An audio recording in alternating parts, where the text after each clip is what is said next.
Hello,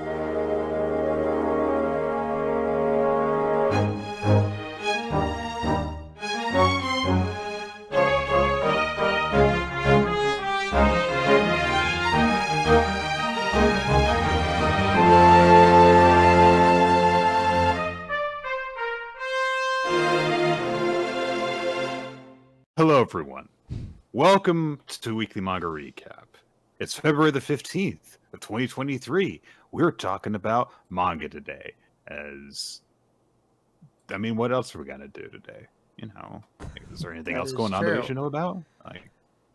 I don't know. Is there anything else? I never keep up with current events, so maybe there's something going on. I mean, there was always something going on. I just saw an article before we started this that Apple has like a narration product that they used by basically stealing the info from a bunch of like people who were using a third-party program that didn't realize that in their contracts it was like, hey, Apple could just steal your voice and use it to create algorithms. They're just like, well, that's not great. Right. But I mean, like in general, like when is a bad time to talk about manga?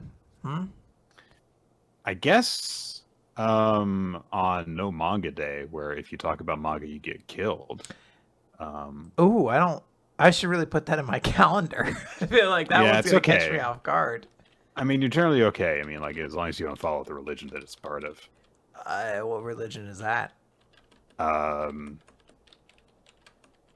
Paganism. Okay, I think I'm good. I'm not exactly sure what a pagan is, but I don't think I'm one of them.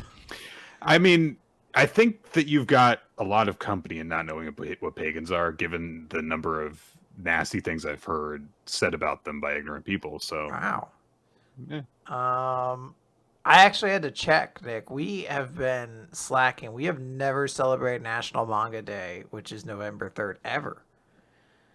That's true. I didn't know that was a thing. So maybe we'll have to. Yeah, this year we're going to have to do it up big. There's going to be streamers. There's going to be balloons falling from the sky. I'm going to have to invite a clown, a couple at least.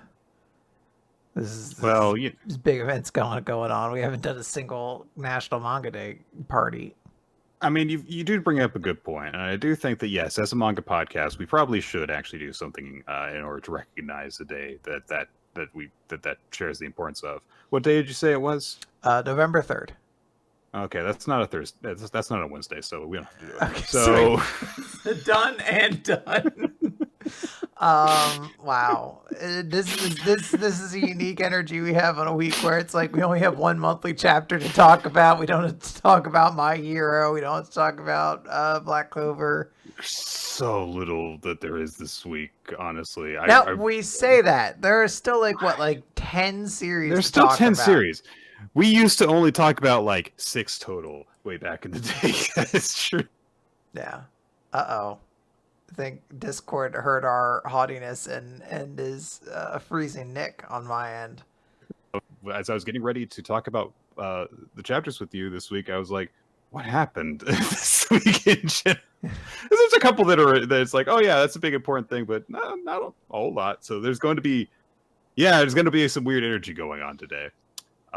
But I think that's why people tune in. So good. Do you think? How about this? I'm gonna look up the best icebreakers ever, and we'll just like interview each other in between things.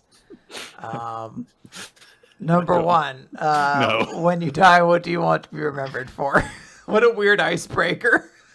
To be like, all right, guys, we're about to start this 3-hour-long meeting. Think about your death and the memorial you'll leave behind.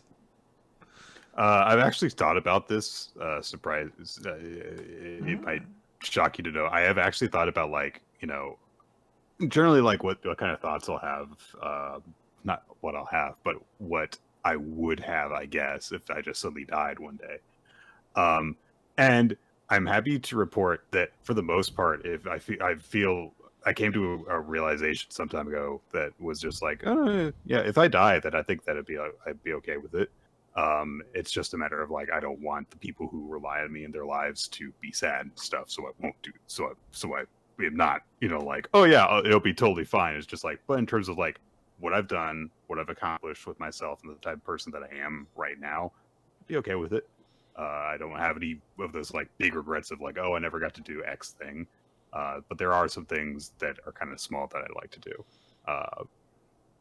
And I guess if I had to be remembered for it, I'd just like to be remembered for doing my best, trying to learn, and correct my mistakes as I went on, and maybe leaving some little nice memories for people in the form of stuff that I've created, or I don't know, this show that we've done, or nice things that I've done for people. I think you would be remembered for being a cool dude who wrote an article about Bleach and a lot of people didn't like. And I would be happy with that. Like, you had to I would wonder... be totally fine if like everyone was like, "Oh, that Nick guy, he was a nice guy," except for people, the Bleach fan, who was like, "Fuck that guy." Except for a bunch of Bleach weirdos who were like, "I hate this person." It only got weirder in the time since. Like, all right, let's press forward for un poquito, just a moment. That is to talk about Undead Unluck number 146. Sasankwa. So guys, that was our My Hero Academia discussion, by the way. So yeah, what legacy do you leave as a hero? Bleach articles. So we're gonna what a quirk. Says things about manga that make people mad. Yeah. Oh, that manga dude's gonna hate you every time he sees you. He's like, "What do you say about me, bitch?" You're like, "No, it's not about you specifically. I think you're fine. Like, as a side character, I wouldn't want like a whole arc about you or anything." Oh no, it's happening again. Oh no. Oh no. I mean, I feel like I get kind of sick of looking at your face. No, I don't. Oh, I'm sorry. I can't help it. Undead Unluck number 146. Sasankwa for 3. We open with Yusai, Nick, who I called last week. I was like, I bet they're gonna pick up Yusai. She's fighting, I don't know what, UMA Spike, I think. I feel like we have seen this guy before, but I've just completely forgotten which one it is. I feel kind of bad now because I was literally going to ask you, like, have you seen this guy before? But if you don't know, then I don't know. We probably have, but I truly don't specifically remember. But Yusai is just like, I've been with you for a week, have I? The villagers must have made their escape by now. For a fool who can't draw her katana, I'd say I've done a good job. And Yume is just like, you're finally dying? I'll be able to move at last, Vessel of Draw. And that's when Fuko shows up, and she just shoots it, and it gets, like, electrified. It's, like, in the background of everything now as Fuko shows to be like... The least important thing that's going on right now is that giant spike monster is being struck by lightning. So, yeah. Yeah, Fuko's just like, oh, Miss Yusai, I'm here to pick you up. And Yusai, of course, is like, how do you know my name? Just like, oh, I know, because you've been able to restrain this UMA for a really long time with your own draw power. And I'll explain later. Let's get you back to, like, base. And we immediately cut to her, and she's just feasting because she hasn't eaten, I guess, in what was it, 10 days, I think she said, or week. Yeah.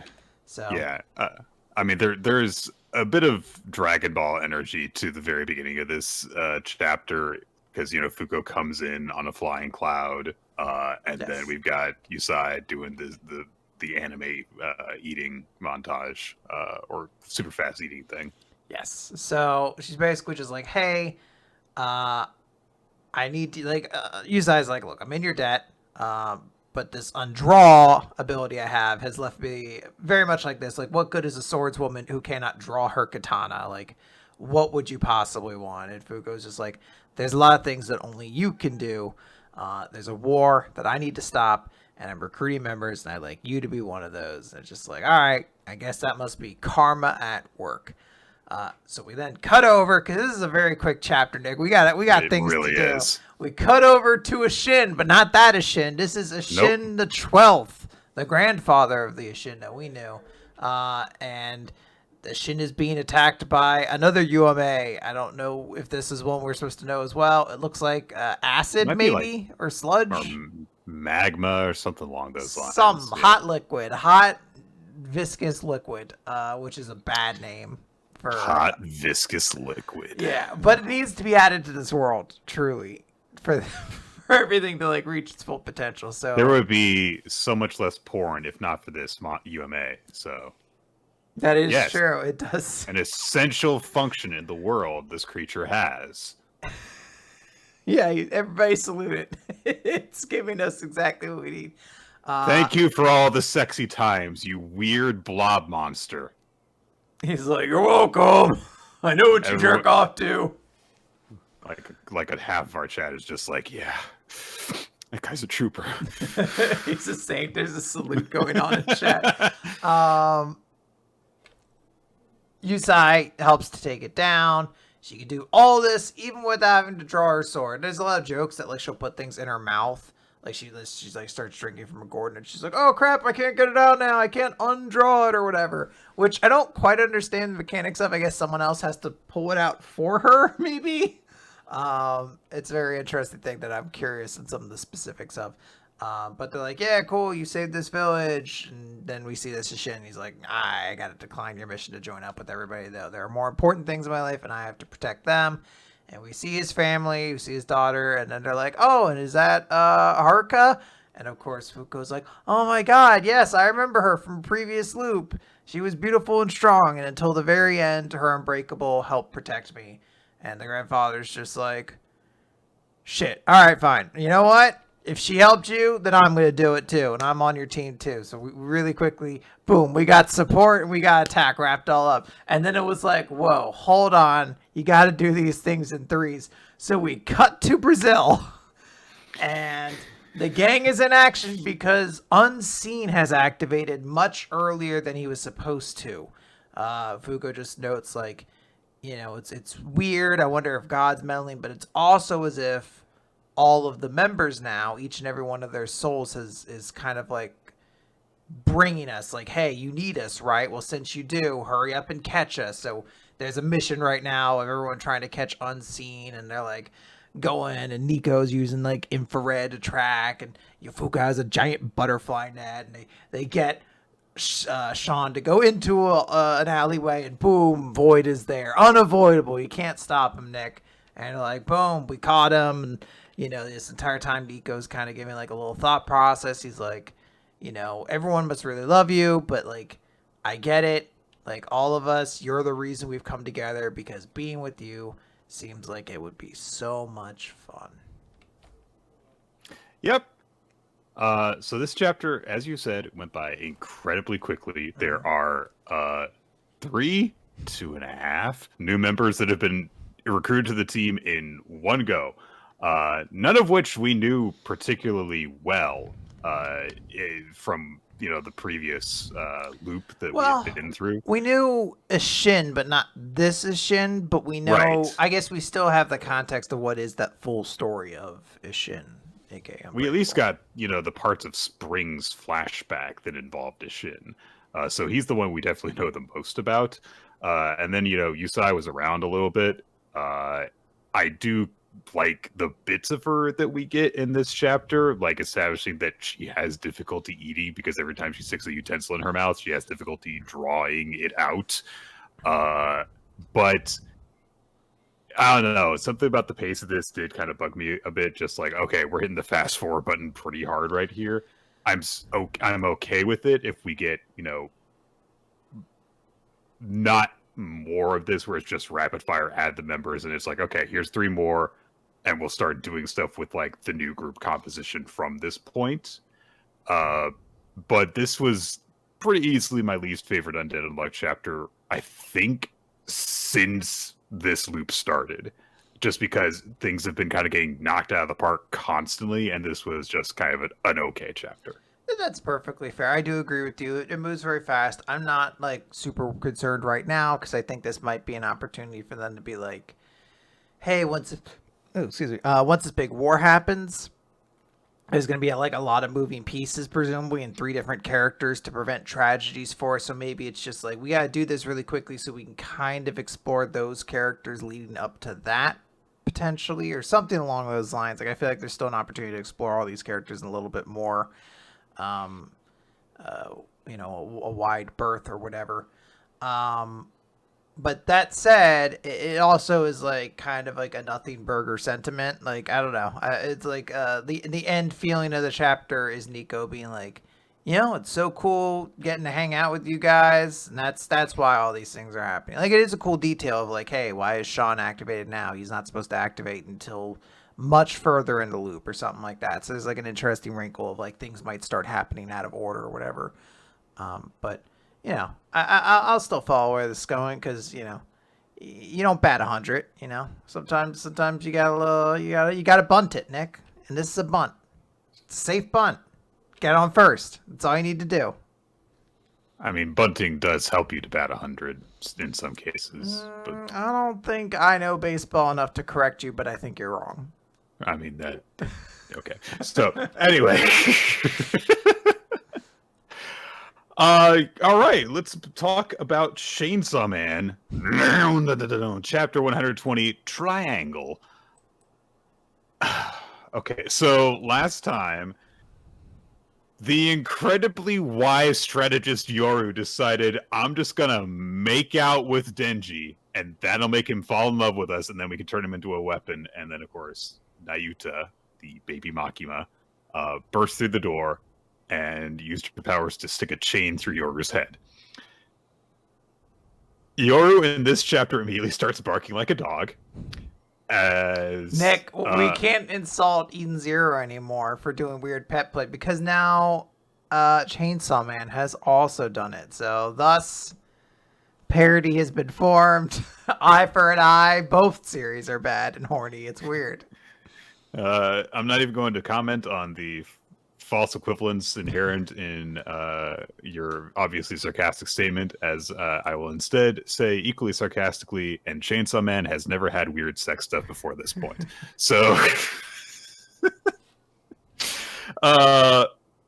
so Nayuta starts laughing about this, and Denji's like, what'd you do? And Nayuta's like, I turned her into a dog. Well, why'd you do that? Because she spit on my property, which is among the nastier ways I've ever heard a kiss described, spitting on someone. It's a little gross. Yeah. Nayuta refuses to turn Yoru back because she's hungry. And then she says, okay, fine, I'll cook something, but you've got to turn her back once you've eaten. And Nayuta goes, okay, gives a thumbs up, and they just kind of leave. They just kind of leave Yoru to sleep with the dogs while they eat. Hey, whoa, Nick, let's not gloss over an important fact we could see from that panel. Meowie's still there. So that's true. There you go. Nice. Happy story. It's nice to see Meow getting along with all the big huskies, too. It seems terrifying. That one little cat and there's like 7 just enormous dogs. Just fucking gigantic. They must be incredibly good dogs if Meowie feels that secure sleeping next to them like that. So Nayuta kind of like comedically like pushes away some of the dogs as she's eating. It's like, no, this is my food. Stop it. And then she says to Denji, are you sure you want me to turn her back? Every woman you meet tries to kill you. It's like, she's not wrong. She's got a point. How does she know this though? It begs 2 questions. 1, Denji has already told her that every woman he's met has tried to kill her.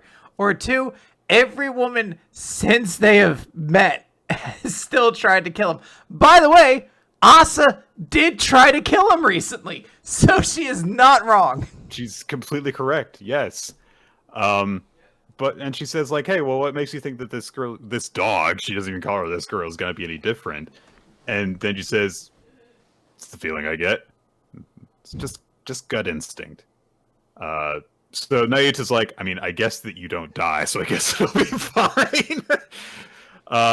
But she says that she's got 2 conditions for turning Asa back. And one is, you've got to let me eat ice cream every day. Well, now Denji is a shrewd negotiator, though. I'll do it if I get to have some ice cream, too. Boom. 2 children realizing that new adults are supervising them. And her second condition is no more getting friendly with her. And Denji's like really upset with this. But Nayuta says, look, it's better off this way. Trust me, I don't like her scent. And Denji's like, her scent? Does she smell like wet dog? No, that's a good smell, dummy. These 2 have been together for too long, I feel like. So Nayuta's like, you can't get friendly with her anymore. I'm going to alter her memories so she thinks you stood her up today. And then she's like, but then she's going to hate me. And she says, why does that matter? You're going to stop getting close to her now. So then she's like, all right, you come first, Nayuta. And Nayuta, in one of the big examples of how she is very different from Akame, just flashes a random victory sign. She's like, yeah! So, immediately cut to Asa waiting outside of their school, having, quote-unquote, been waiting for Denji at the spot they agreed to meet at, and it's getting dark because she's been waiting there for a while. And Yoru starts talking to her and says, like, yeah, I think we've been stood up. Maybe he just isn't into you. I mean, he seemed like he was into you when we were on the aquarium date, but maybe we'd just be better off if we just targeted a different guy. This is quiet for a second. And then she says, he must have just forgotten. Not that I care. We're just going to go on the date. We wanted to stay away from me. I didn't want to spend money on dating. And I admit that I felt, maybe the slightest desire for human touch for a moment. But that was just because I was confined in a small space with a member of the opposite sex for an extended period of time. And it was the hormones kicking in. And my priority is to beat the Chainsaw Man anyway so I can get my body back. I prefer solitude, actually. Poor girl. So if you ever need to explain what cognitive dissonance is to someone, here's a page for it. Because she practices it in real time and she just escalates it incredibly quickly. And yeah, I just feel bad for this girl who doesn't have any friends. Doesn't have anyone. Yeah, and she thought she had someone that was interested in her and in getting close to her. And she doesn't. It's a little sad. So Asa, tells herself all that. She's still very obviously upset though, because she slumps and kind of leans her head against the wall, and she's like, "I shouldn't even care. What's wrong with me? I should just care about getting my body back." But then she looks to the side because Yoshida's there. And she's like, "What do you want?" And he says, "Well, what are you doing?" Which, because, she is slumped over outside their school near nightfall with her head leaning against the wall. So fair question, I guess. Yeah. So she says, "Oh, I'm not doing anything." And so he says, "Well, in that case, will you keep me company for a bit?" Nick. What's going on here? He's a fuckface and a fuckboy. Don't believe anything he says. I don't trust Yoshida one bit anymore. Don't trust him.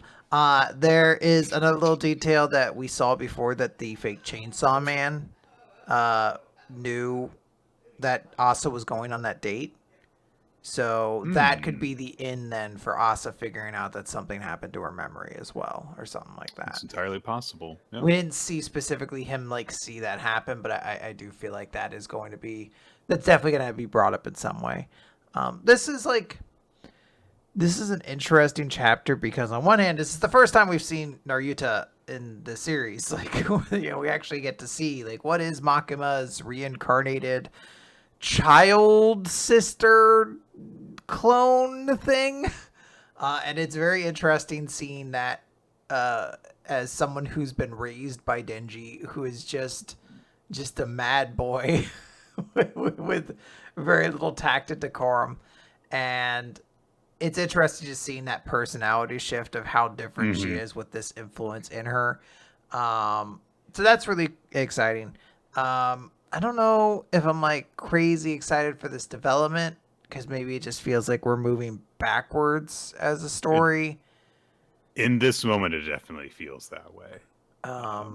But that said, I do also kind of like this weird subtlety that's no matter what form she's in, Makima just keeps preventing Denji from ever getting together with somebody. She's constantly interfering. There's kind of this bittersweetness to him being you come first, Nayuta. So yeah.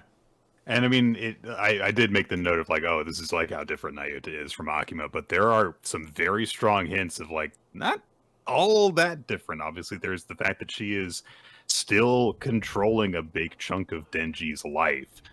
She lashes out at people that she, doesn't have use for. She has no problem with turning people into her dogs.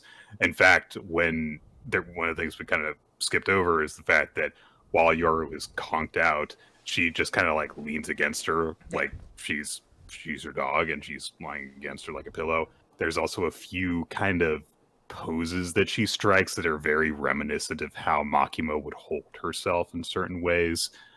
So it is very, very clear. Like, no, there's still a lot of Makima in her. It's just that, fortunately, she's not currently a genocidal maniac. Yet. Yeah. But yeah, I'm interested to see what the hell Yoshida has planned for our heroine, and what his smug asshole face is up to. So. Indeed. Let us move over then to Akane-banashi, Chapter 49, Fetching Tea, Part 3, as the series is celebrating its big 1-year anniversary with this color spread. All my favorite characters. All the characters. DJ guy, the one girl, I don't know who that is. I think that's the dickhead. Oh, Aurora. I think that's, what's his face? Nerd boy, sexy boy, monk boy, old boy, boy. Boy. He didn't have like a defining characteristic for me, so he's just the boy. Okay. So Akane has gotten into the second half of Fetching Tea after the ruse of the Oiran has been revealed, and the deceit has been seen through by her client. And so the next part of the story is that another client who has been hearing this story is like, oh, well, why did I go see her? Because the other guy's like, I don't want to do anything to do with her. So we get a bit of a conversation between Urara and her assistant Mayura, and she says, are you like disappointed that I chose to pass her performance? And Miura says, well, no, it's just that her version of Fetching Tea was just kind of a more developed version of the way that she did it at your first practice session. And you said then that she wasn't suited for it. And Urara says, yes, the mark of a professional is to deliver exactly what you intend to. The first time she tried to perform like me, and she served that instead. And there is a imagined visual of Akane in like a fancy chef's uniform saying, I've brought you fine French cuisine. And she presents her a bowl of katsudon. And Meyer is like, so what you're saying is she didn't deliver what she was going for then? And Aurora says, yes. But if she produces the same thing on purpose, then I have no problem with it. And then it's Akane and her in a katsudon shop, and she's dressed as if she's serving for there. And she's like, here's your katsudon. And she presents katsudon. And it all turns out. This is, so there was, I saw a few different people reacting to this. It's like, this is just like a very, very straightforward metaphor of like just presenting anything for entertainment purposes in fictions. Like, are you doing the thing that you mean to do is a great measurement of something's quality most of the time. So, yeah. So we've kind of had this thing built up of like the real draw of the story of Fetching Tea is what happens after the Oiran's failure is exposed. And so our master in the wings who is watching this is thinking like, oh, is she going to be able to convey this? And the way the story progresses is the man that the story was told to, who is now a client of the Oiran's, goes to visit her, and he basically deliberately throws stuff back in her face. So like when he sees her, he screams in reaction, and then he tells her a story of like, oh, I was eloping with my lady love that brought me here to Tokyo, and she sold herself into a brothel to raise the funds for me to start my business, and it helped me get my business going, but she fell ill and passed away, and now I run into you 3 years later, and you look just like her, the spitting image. And the Oiran realizes he's using the line that I used on that other asshole before in order to get in his good graces. Now he's just throwing it back in my face. But of course, she's got to control herself, and the guy starts to get kind of smug about it. And so he says, "Oh, I want to keep visiting and supporting you. So would you entertain someone like me?" And the Oiron gathers herself and says, "Sure, you can visit anytime you like." And then he says, "Oh, and when your service is up next March, I'd love it if you came to live with me at my home. So would you be my wife?" But the Oiron has stood up and has walked out. And so in this moment, the master realizes this is actually a lot like what's happened between Akane and Rien over with their argument over tea leaves. The way that they are quibbling over this. So this must be why Urara actually chose this story. She's challenged Akane to live through and draw upon an unpleasant memory, but she succeeded in actually learning from it, and she's turned it into a weapon of her own. And the story concludes with the Oiron saying, "Oh, you're going to need some more tea, so I'll go and fetch you some." Which they said the title, Nick. Hey, they said tea. Which I don't know if I fully grasp the point of the way the story concludes. I think that the point of it is that despite the Oiron's screw-ups, it's still hammering home on the idea that an Oiron can always turn down someone that she doesn't like. And I guess that's kind of what she does in this moment. I don't know if I'm just not reading into it properly. I literally was trying to find like a thing about this Rakugo story so that I could understand better, and I could not find anything about it in the limited research that I did. So I feel kind of bad that it's just like I don't get it.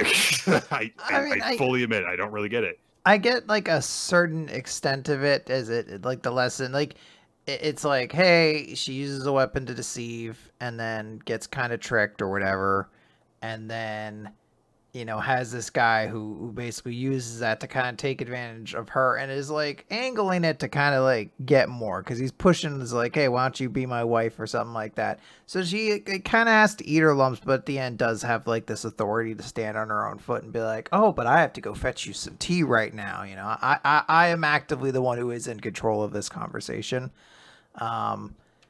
I guess there's also the implication that he also has been using the tears trick. Yeah. And I guess she's kind of subtly calling him out on his manipulations by pointing out he's run out of tea. Yeah.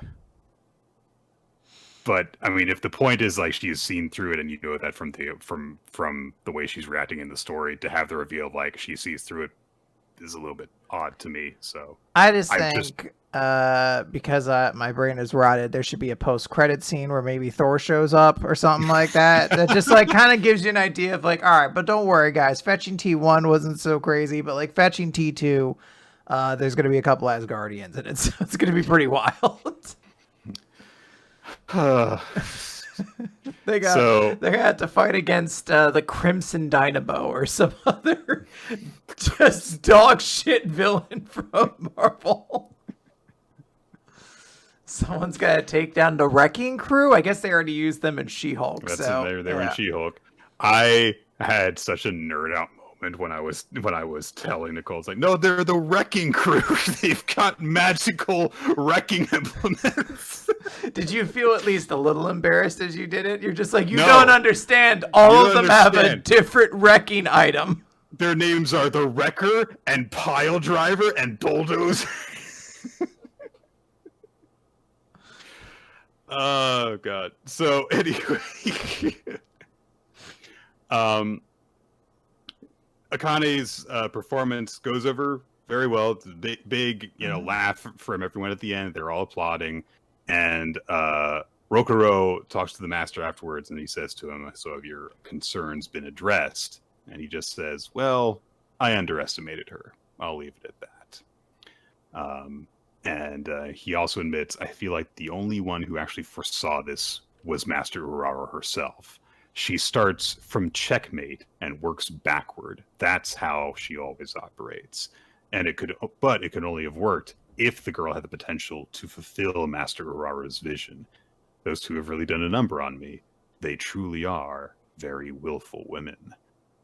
And we get a closing shot of just the two of them, like side by side in a split panel. Urara, going off to go do her thing, while Akane is just kind of basking in the satisfaction of the moment of having mastered this new story. So. Yeah, it's definitely a good story. It's a good little closure to this arc. I probably wouldn't say it's my favorite like story connection we've seen with Akane, but I do really like that last panel. It was like super cool. And I even like it's just being like, damn, those two really have done a number on me. Fuck. Yeah. These two women rule. I look like a fool now. Yeah, I feel like this was it was a bit odd to have the last chapter say, oh, this is where, everything pays off for Akane's performance, because, I don't know, I didn't quite feel that same excitement over everything as I did in the last chapter. I felt like last chapter was the actual big climax of this story, and this was just kind of everything wrapped up nicely, closing to it. But it was still nice to see everything wrapped up nice and closely, and I feel like this is a nice chapter to have be like your 1 year anniversary celebration thing of like, hey, Akane did a good thing and she's taken it a step forward as a performer. So that's good. I wish like every kind of one of these like a battle manga that's not a battle manga series did what this series did for like 3 chapters, where it's like, here's where fetching tea really starts. Like I wish we had gotten like a Shokugeki where someone's like, this is where Soma's fucking apple fritter really starts. And then someone's just like burp and they're like, oh, tastes kind of good at the end. Yeah, it's actually pretty nice. Yeah. It's going down, it's pretty good. But when you burp it out, that's like where the experience of eating it really begins. Oh my, like their mouth explodes with flavor. Like, holy shit. It's only once you let a little gas out that really the whole dish just comes alive. Is there pineapple in this? Oh my god.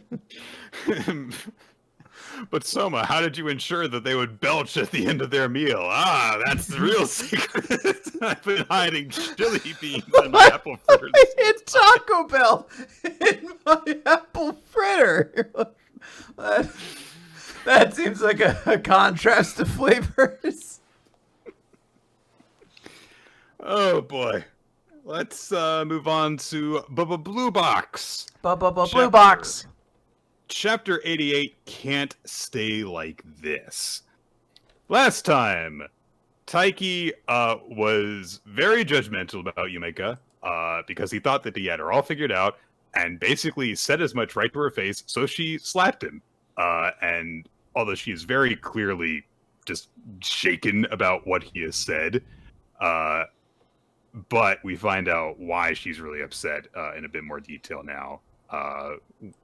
Because after Yumeka's just says like, oh, you're not the person involved, and so he's like, well, that's my opinion. It's a bit late for that, for you to say that. She's already slapped you to say that. And Yumeka says, like the way you're looking at me, where you just are so convinced that you're right, really pisses me off.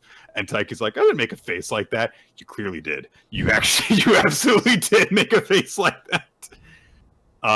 She tells him that to just drop it, and Taiki points out like, hey, you got involved first, and you're the one who made it ugly.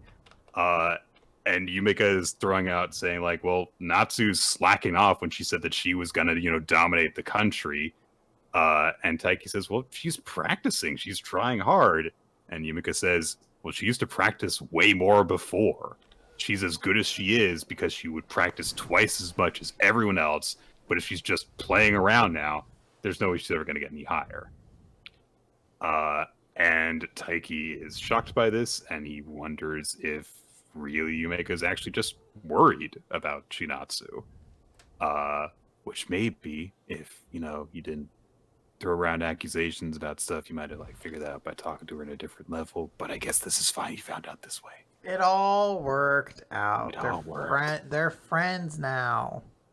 Well, yeah, and he's been punched in anger the way that friends, whatever. We weren't friends until you slapped me. That is fundamentally untrue. You're correct. Actually, I'm now recalling that now. In fact, we've never hit each other ever. That's a mark of good friendship. So, Taiki and Yumeka are kind of interrupted because someone kind of calls Yumeka over. She leaves, and Taiki realizes, like, yeah, these two things can't stay like this between these two. He goes home, wakes up the next day, I believe, or gets home, or is like kind of set up for practice, I think. And his mom is putting together the bento boxes, and I do love this little exchange that they have where because she's like rushing to get stuff together, so she's like, pack the food into these boxes. And so he says, what did you sleep in? And she says, those Korean dramas are too captivating. It was my TV's fault for making me stay up late. I want to use that excuse as an adult all the time. Someone's just like, why were you late to this? You're like, stupid Star Trek Next Generation. It's fucking fascinating. I can't stop. It's their fault. I can't stop watching it. Chinatsu has already gone off ahead. So Taiki's mother asks if he can bring her lunch, and just kind of like leave in front of the club room. So Taiki is tasked with putting Chinatsu's meal together, and so he kind of like wonders, like, maybe I could like write a little message that's like good luck. Nah, maybe I won't do that. But I'll give her lots of good sausages and vegetables, and I'll give her the prettiest fried egg. And he puts in so much food that they can't close the lid on it. It's just like, God. Such a weirdo. It's adorable. I'll give her lots of good food. So he sets off, gets to the gym. He's got his lunch and also Chinatsu's lunch. The basketball team is hard at practice because they've got a tournament coming up and they're preparing for it. And there's all this kind of palpable tension in the air. And Taiki, notices Chinatsu while he's talking with a fellow club member about this stuff. Hina comes up with her friend, and Taiki's just like, "Oh, good morning." And there's a bit of an awkward pause, and then she says good morning and walks off. I miss Hina. Yeah, me too. Hina's friend kind of stays behind with Taiki for a second just to say, look, I know she's acting like that, but her routine in rhythmic gymnastics is in top form right now, so maybe you're not having as much of an effect on her life as I thought that it would. Taiki's like, what the fuck is she talking about? I was like, I don't understand people ever. Taiki does not, fortunately, get caught leaving Chinatsu's lunch for her. He just kind of like leaves it outside the club room, which he had been planning to do. And Chinatsu like recognizes the lunchbox, so she's like, "Oh, why is it here?" And she looks in the bag, and there's a not Kit Kat but Cot Cat bar, which I understand Kit Kats are very popular in Japan. There's like a bajillion different flavors. I had them. They're all the same. They're all. I got a box of like a variety of Kit Kat flavors, and I was like, yeah, these all taste exactly the same to me. Fair enough. But she has a little bit of a smile, like, "Oh, isn't that nice that I've got a little treat here?" So, basketball practice goes on. There is a member of the team who kind of like hesitates, and as a result of that, the ball gets stolen from them. So Chinatsu goes over to her after they, are like kind of breaking, and she says, "Hey, Yuna, about that play earlier, you could have taken the shot yourself, because when you tried to pass the ball, Saya was completely covered. So you don't need to panic so much. I think you could be like a little bit more aggressive. And if you want to practice a bit more, then I could join you in the mornings or after practice." And Yuna clearly gets like very flustered and panicky, and she's like, "I know that. Look, I'm just not very good, and I know I'm holding the team back. And don't assume that we can all like put in the same effort that you do." And then there's a very awkward pause for a second, and she's like, "Oh, I'm sorry. No, I'm sorry. I just snapped." And Chinatsu says, "It's okay. I'm not perfect either. So let's just both do our best." and then Chinatsu flashes back on when she was first starting basketball, and she was getting to the gym before everyone else as a kid, and Yumeko was like, hey, don't you ever like consider just like skipping practice and playing video games instead? And Chinatsu was like, oh, I started playing later than everyone, so I gotta practice more. So if I don't practice even 1 hour a day, I'll never catch up, because if I practice 1 hour a day, that means an extra day of practice every 24 days. And so I don't have time for other things. And Yumeka said, I mean, you can think like that, but whether or not you can actually do it is a whole other thing. That's your talent, to be able to do it. So Chinatsu's got a talent for hard work and dedication in Yumeka's eyes, essentially. And yeah, so what's going on with the basketball team? Are people getting kind of frustrated that Chinatsu's such a workhorse that they can't keep up? Is this a Mizumachi situation, Quinn? What's going on here? Oh, this is everyone hated that fucking dickbag Mizumachi. Well, everyone on his swim team hated him because he was always working so hard. So. Yeah. I don't know. It's a very interesting thing. It's definitely like a new dynamic to see like somebody on our team is just like, hey, fuck you. Like, I know I suck. We're not all you or whatever. And then like, oh, Sid, I'm sorry. And of course, Shinatsu's just like so nice and perfect. She's like, oh, don't worry about it. Like, let's both do our best. But I think by this point we've seen that like that's not all Chinatsu is. And I'm very curious to kind of see more. Like this has the potential to be, I think, one of the more interesting stories in all of Blue Box so far. It's just like, who was this former teammate of Chinatsu, and like really what did their relationship come down to? Like what does the fact that one of them just left basketball altogether really kind of mean for Chinatsu and stuff like that? So there's definitely like a lot of like intriguing stuff going there. I do also like that Taiki is like back to just being like a silly dork in this chapter. It's just like, I'm gonna make sure her lunch has all the best stuff. And her mom's like, I physically cannot close this lunch. You have to change this. So, but I put the prettiest egg in here. She's like, yeah, well, that fucked up egg's gonna save a lot more room, so throw it in there, champ. So yeah, I think there's a lot of like good stuff in there. This is a good chapter. I think I'm more intrigued for what this means going forward. Mm-hmm. Yeah, this is definitely, I think, a big chance to explore more of Chinatsu's, I guess, lingering teen angsts. Honestly, like you said, she always has the appearance of being very perfect, but a chance to kind of delve into stuff that does bother her will be nice. All right, Quinn, let's talk about Cipher Academy. It's time to morgue. Morgue. It's chapter 11 of Morgan Time. You can't win against a code and a crying child. That kind of explains Boruto, honestly, when it gets code and a crying child. Who's the crying child? Damon, fucking little shit-faced little dork baby.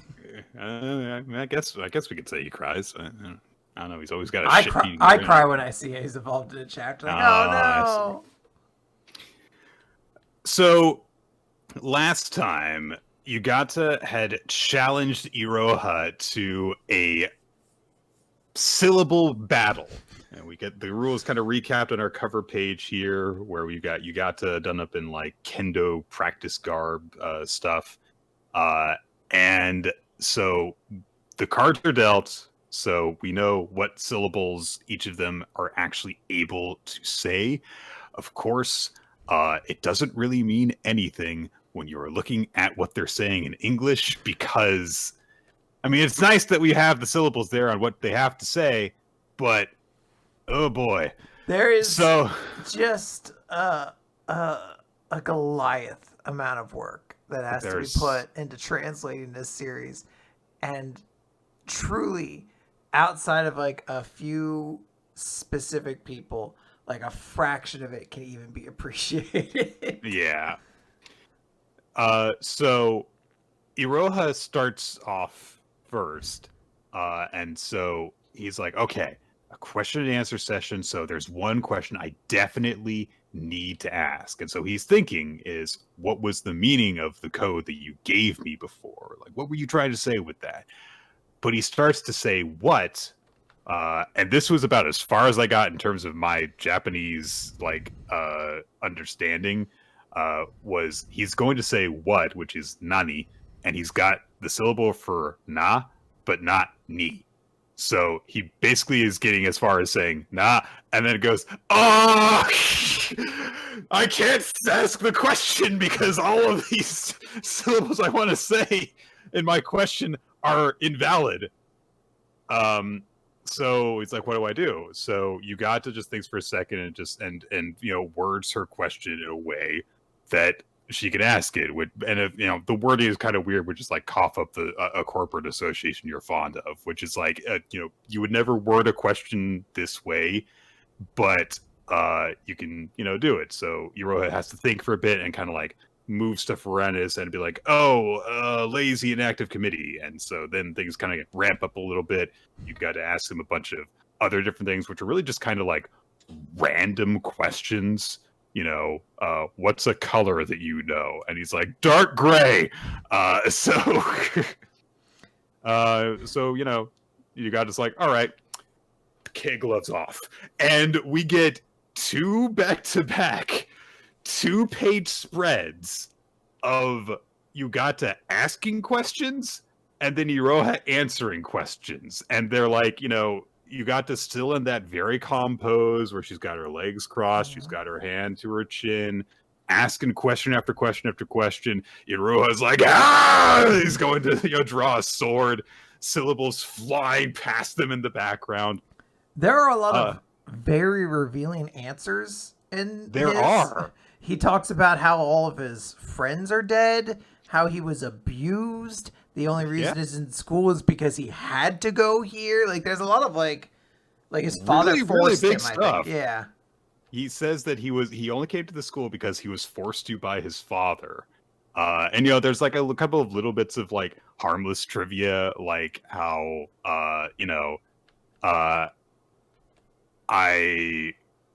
I've been confessed to, and I've confessed to someone, but I've never actually dated someone, that kind of thing. He talks about how like, Toy Story is a story that I like, but some stuff we already know.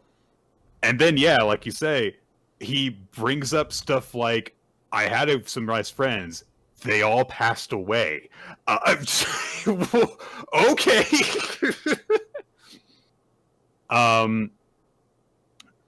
He also says that he has trypophobia, which is a fear of weird patterns, which, dude, you want to like be a cipher solver. How are you going to do that?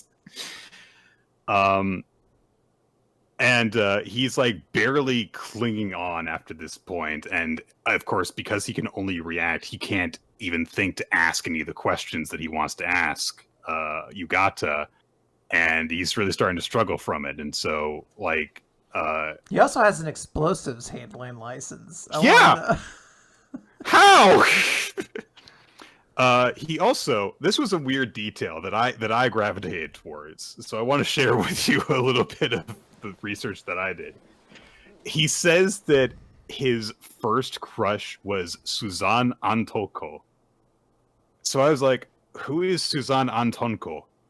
So I looked it up. And it was actually hard to find this information. Suzanne Antonko is a character from a manga that ran in the 80s who is... How old is this child? Yeah, well, I mean, it's been established that he likes a bunch of manga, but it's from a series called Geki Gokutora Ika. And Suzanne Antonko is like a member of a student council in that series, and she's very tall and has masculine features, including a mustache. So I guess she's a joke character. This is kind of a joke that his first crush was on, a silly joke character, I guess. So, all right. And that's just as important as finding out that all of Iroha's friends died. So, yeah, it's a real mood whiplash. He also says he'd marry his teacher if he had to marry someone in his class.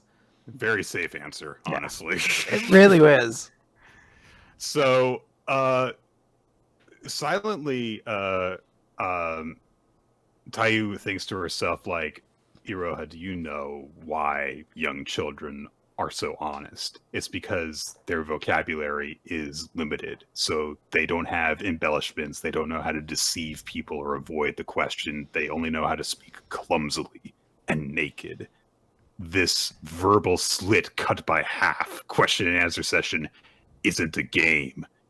It's legal torture.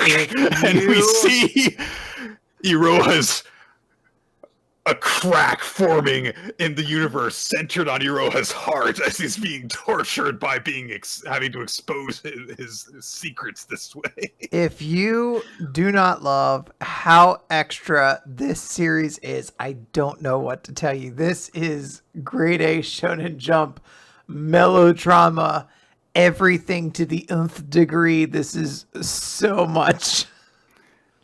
So much of our audience hates this series now, and I'm just over here like, this is great. I truly don't understand it, because in my mind I'm like, brilliant, marvelous. So you got to take quote unquote pity on Iroha, and just like, all right, let's just kind of bring this all to an end. I'll let you ask one question out of compassion, and she just kind of gestures silently to Iroha. But she thinks to herself, like, what are you even thinking about asking when you've been worn down this way? And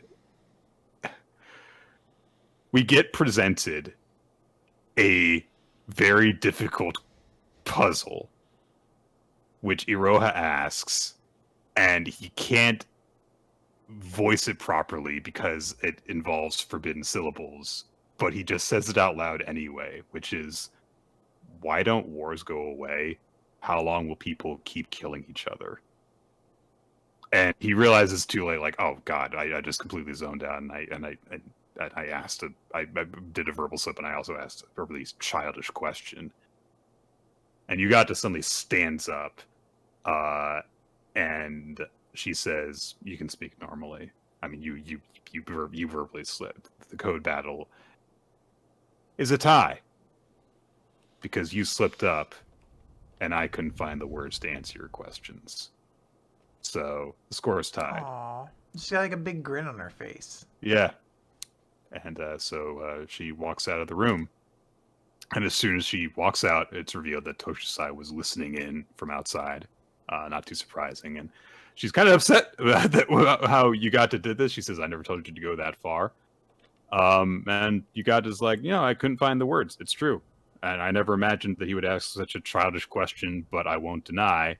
Yeah, I wanted payback for Yukiko. And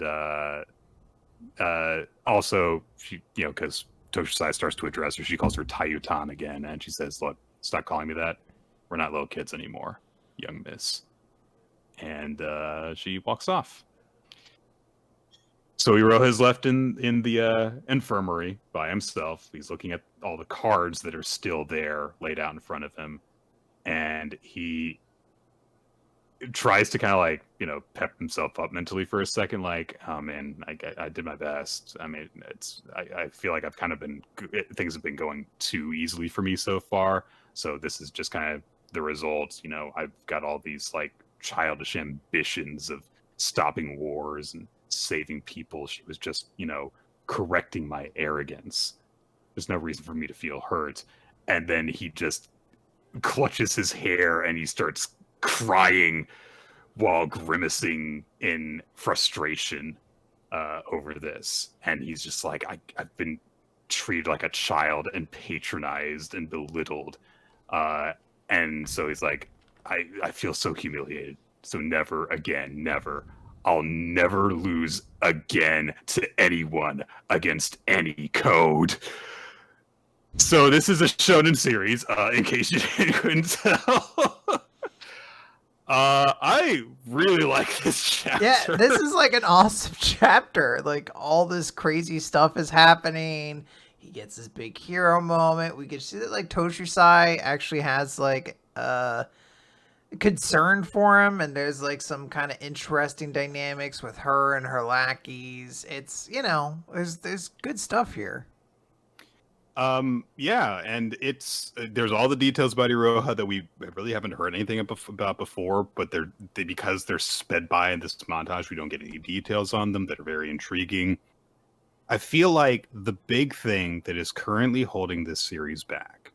We talk sometimes about how, like you especially brought up the point whenever we talk about like a sports series, is the key to a sports series really, really being good and successful is relating to the audience why it is important and cool.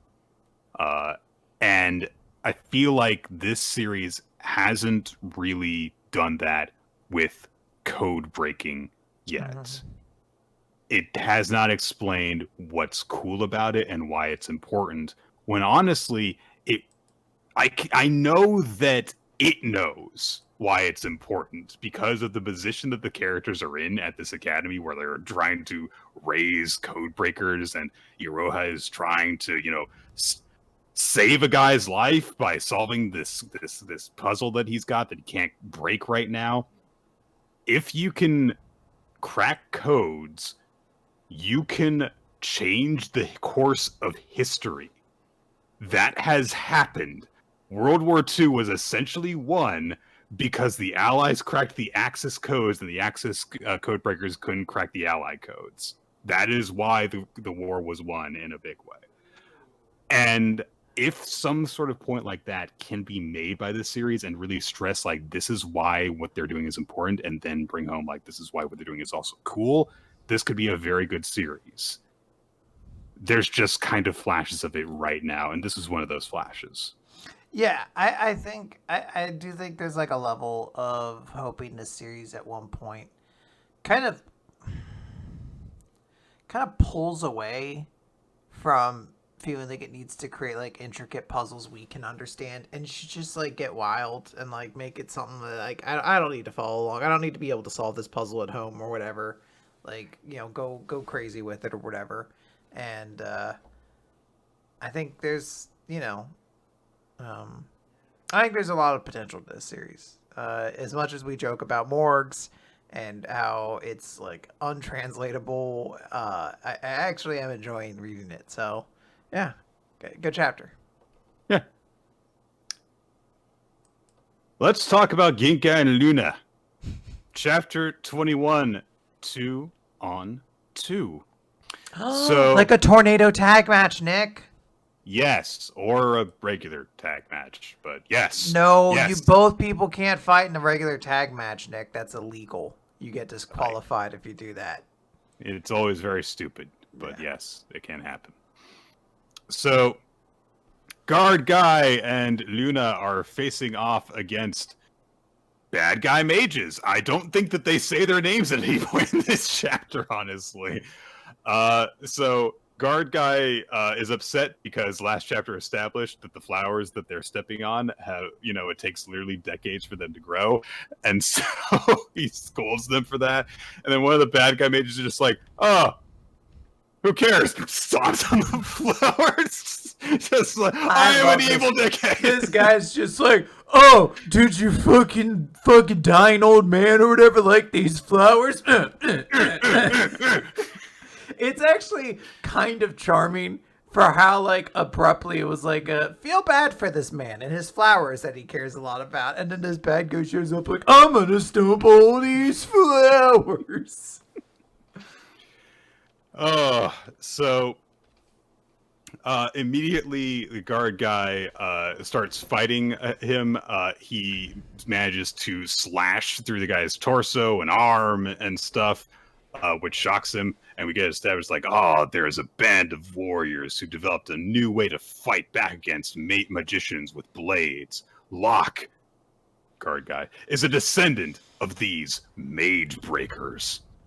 And so the other evil one, who is the girl with the ribbon, she's like, he exploits openings between spells and uses projectiles to sever vocal cords and stuff. That man has fought our kind before.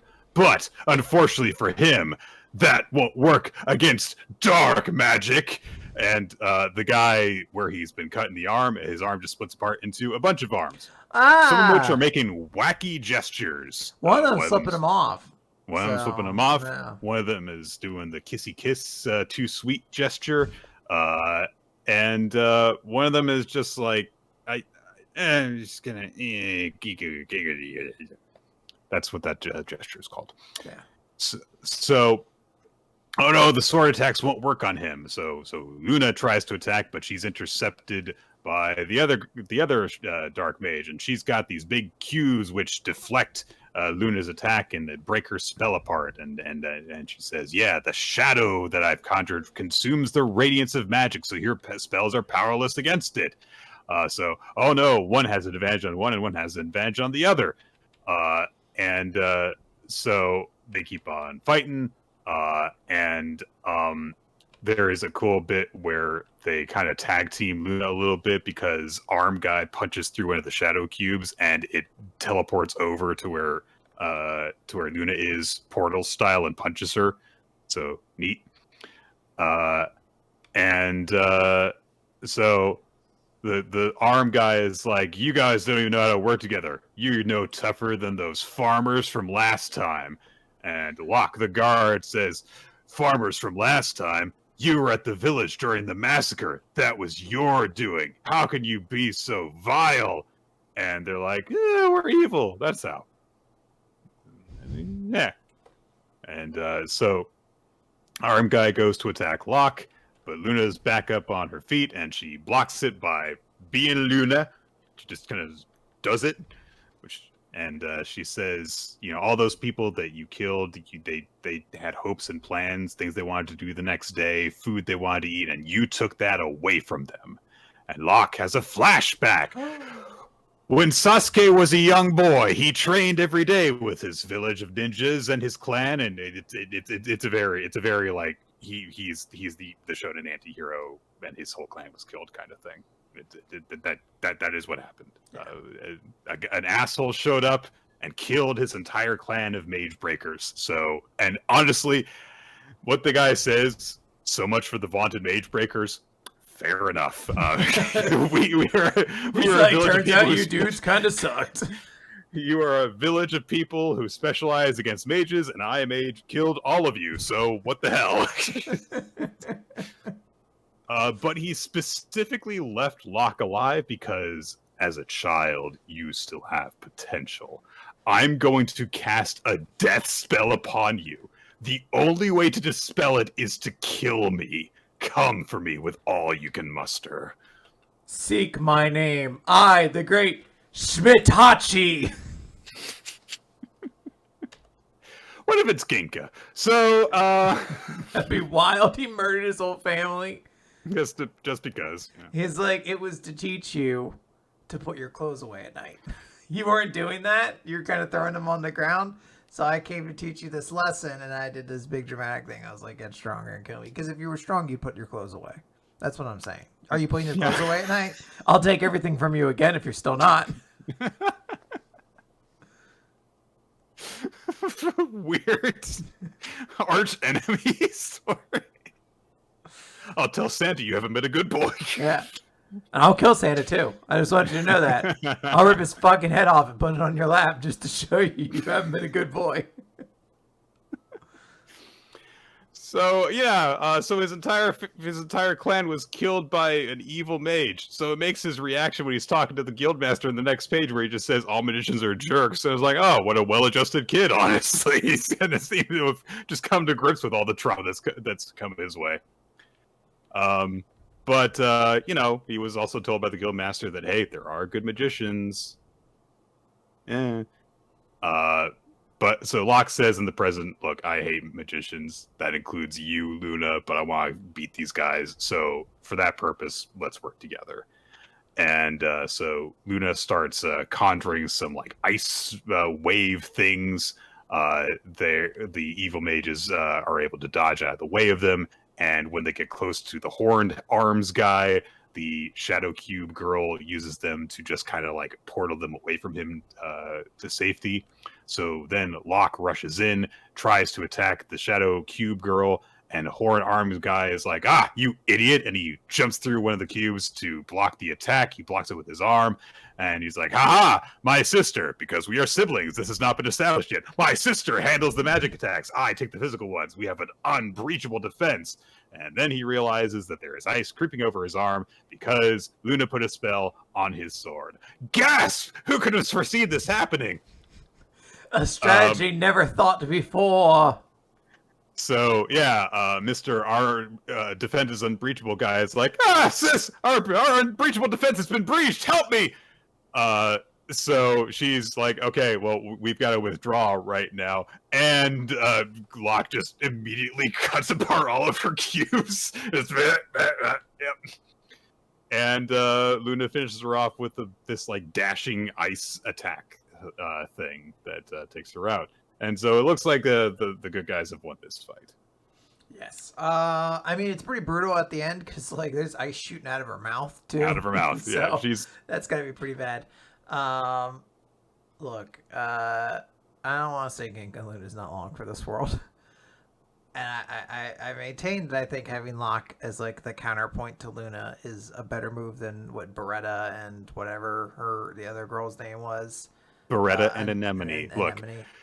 Look, it's not that he's a better it's not that he's a better fit for her. It's just that Beretta and Anemone are too busy dating right now, so they can't go on the adventure with them. Mm-hmm. So that's why this has happened. But this isn't bad, but this is a very forgettable shonen battle moment. Like this fight's not particularly interesting. Their powers aren't particularly like fascinating. Their motivations are like, we're gonna stomp on your flowers, and you're just like, all right, man, sure, which is fair. Like sometimes you just do these things early on, but I don't know if this series has like a whole lot still left for me to discover.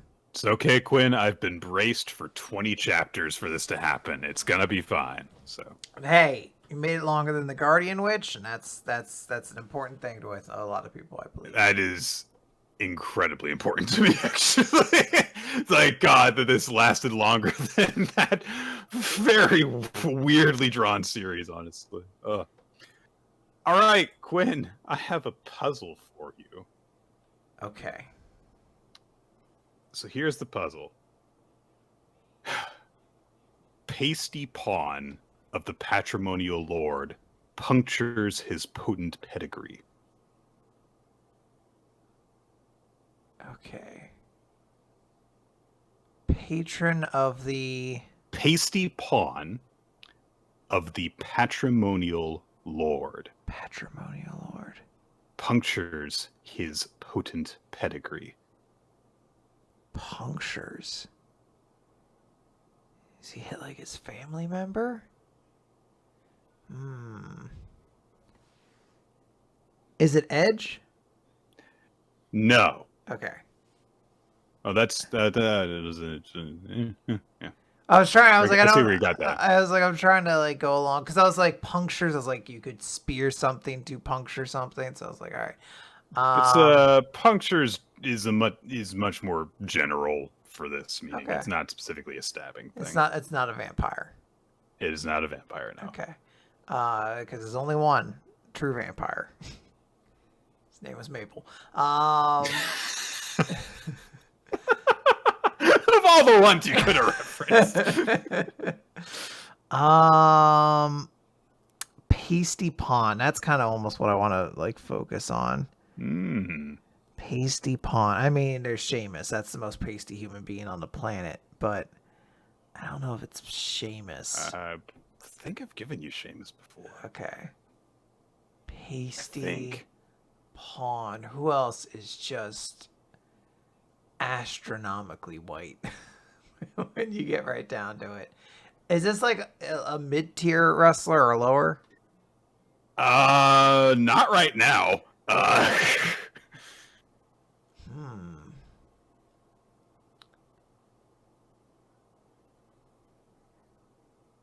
think I might be stuck on this. Oh wait, it's not Bray Wyatt, right?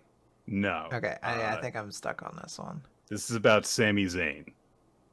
Oh, he is really white. I should have been thinking Sami Zayn. Pawn of the patrimonial lord. He was following the bloodline this whole time, and now he's the one who's kind of like fracturing it. He's hot, you know. He's very hot right now. Can't wait till he loses Saturday. Yep, that's gonna be how it is. Yeah. Nick, I also have a challenge for you. Yeah, let's do it. I have a wrestler. I'm going to give you a minute, and let's see if you can get this. Ready? Okay. Yes. Set. Go. Are they an active wrestler? No. Are they alive? Yes. Are they male? Yes. Were they an active wrestler in the last 10 years? Yes.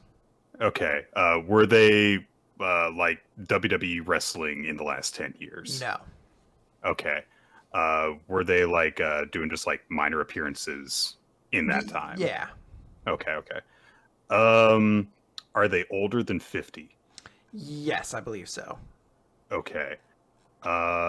Did they win any championships in WWE? Yes.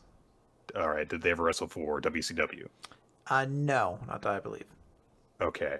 Are they currently working for WWE? I don't believe so, no. Any other wrestling company that you know of? No. Okay. Did they win a tag team championship? Yes. World championship? No.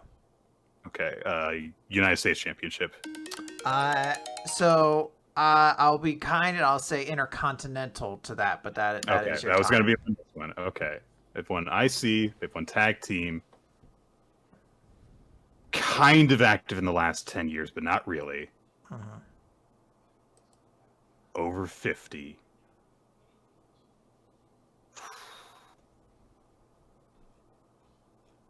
So my mind is going to William Regal right now, but you said they're not working for WWE right now, and he most assuredly is. Yes. So it can't be him. IC titles. Is it? Nope. Nope. No, can't be him. I almost said one, but it can't be him. I immediately clicked it off. I was like, nope. Based on stuff she said, it can't be him.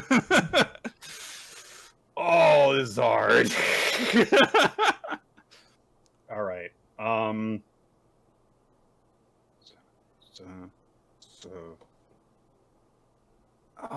They're all too. All the ones that are coming to mind are too famous and successful. Is it? No, he never won that. Shit. We have time this week. We have plenty of time, so you can really work this out. All right, give me just a second. Continental champions.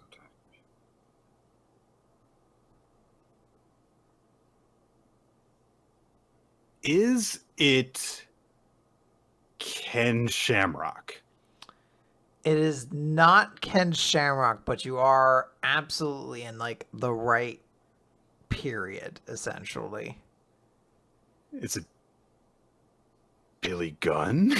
No, I'll call that the L at this point. Rikishi is who I'm talking about. He won Intercontinental Tag Team titles with Too Cool.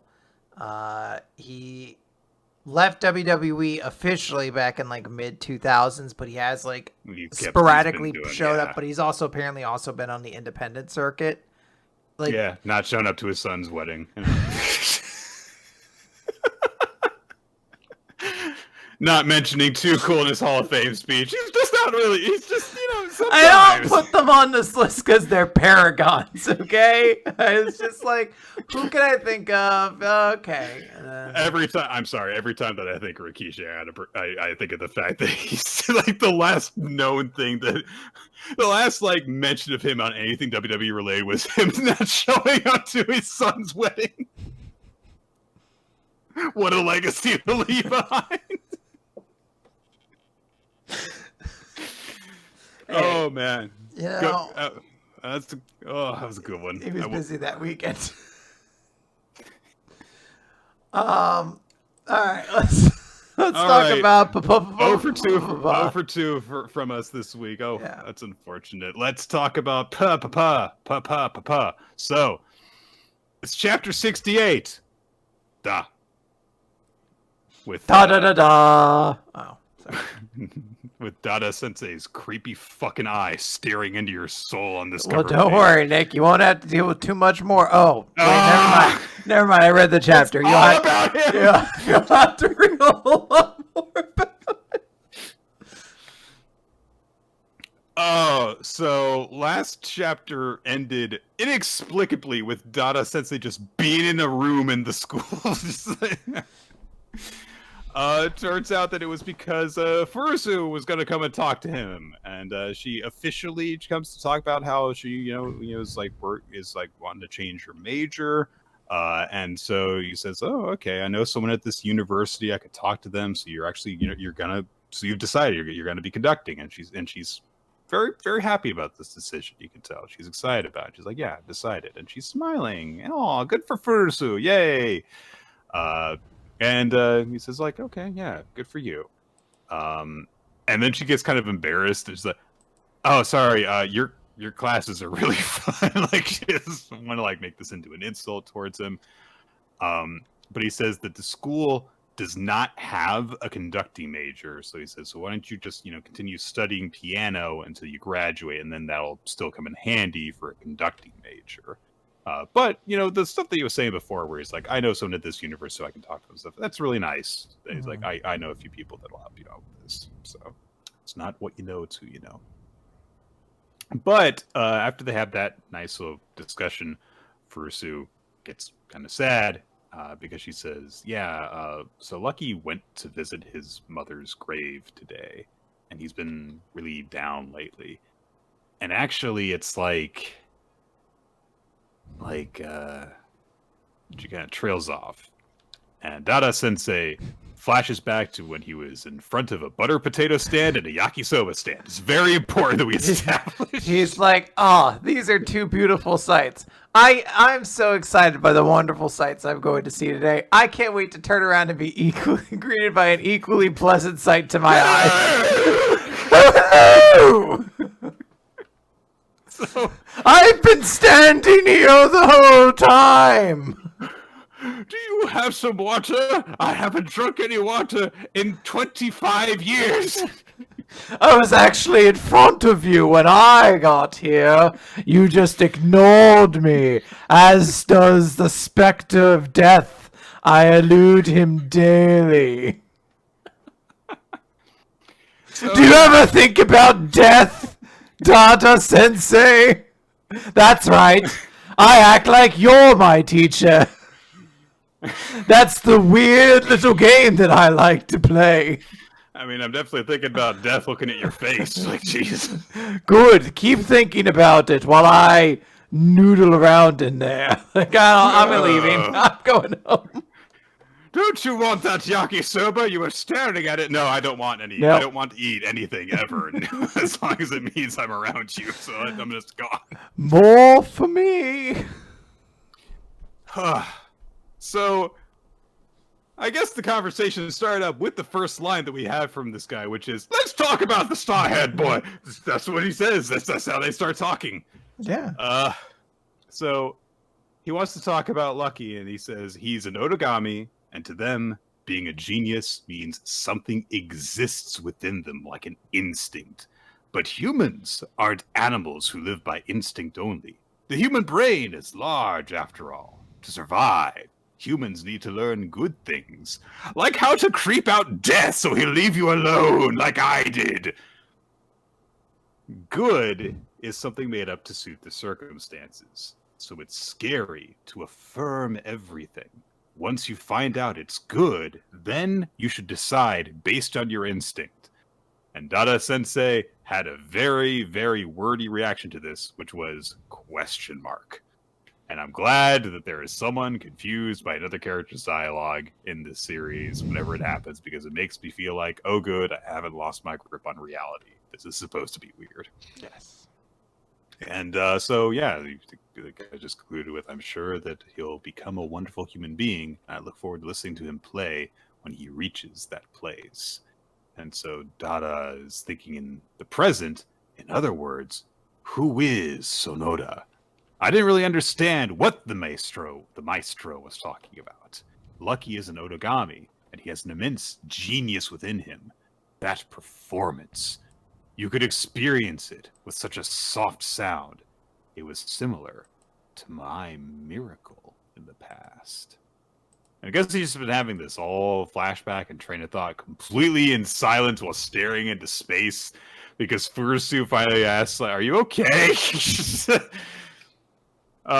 like, Sonoda just needs time, so don't worry about it too much. He's just been through the death of his mother. He'll be fine. Just leave him alone. Cool.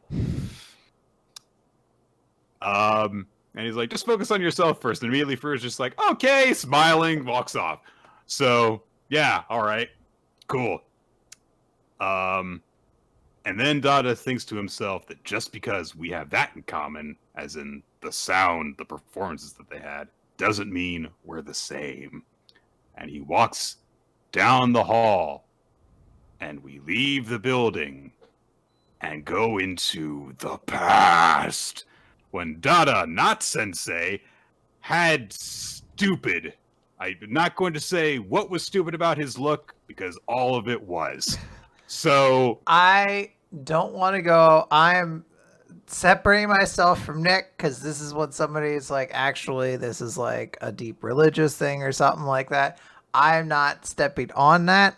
I will just say I appreciate that this school apparently has 0 uniform guidelines.